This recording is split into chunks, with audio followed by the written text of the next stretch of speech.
A patient has requested access to the video security images at my clinic. What do I do now? I've received 2 inquiries from clients lately about disclosing images from surveillance cameras. In one situation, there was a patient incident in the patient reception area, and the patient requested access to the video footage. In another situation, a patient was suspected of stealing cash from a staff member's personal coat pocket. Charges were made by the police, and the clinic manager is anticipating making the images available to the police if requested. Now, we often choose to implement surveillance cameras to provide safety and security for staff and patients. This is primarily intended to deter theft of equipment and records and to monitor for potential wrongdoing and illegal activities by patients, visitors, or employees of the clinic. Patients, staff, and visitors expect that their privacy and confidentiality will be respected and that the images will be used appropriately. As a custodian, you need a written policy and procedure to ensure good business practices, meet privacy legislation, and ensure that individuals have access to their own information. Now remember that collecting and keeping the least amount of information necessary for the intended purpose is a good privacy practice. If you have a security incident, you will probably be able to recognize it within a few weeks of the event.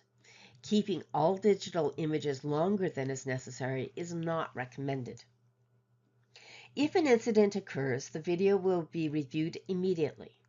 If warranted, the required video is copied to a DVD or a USB stick, which is then stored at a secure off-site location for at least a 1-year period.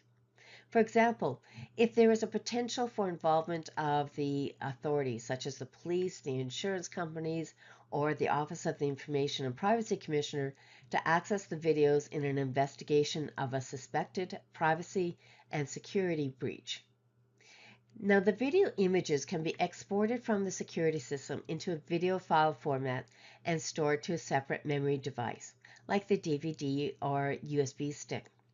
Now the memory device needs to be securely controlled and managed, and you need to make sure that you have the proper physical controls about who has access to that information and make sure that it is provided.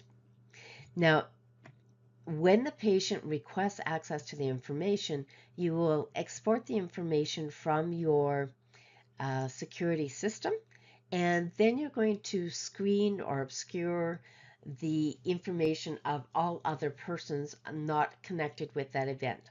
So in the security incident, you might see the individual in question, but you might see some other people sitting in the waiting room. You want to make sure that you obscure the identity of those individuals.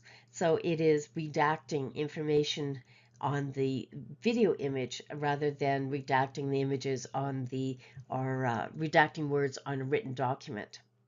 Now we have a new security camera policy template that is available to you in your membership area under lesson number 4, policy and procedure templates. So you can download this template right away and access it to help you manage your security cameras.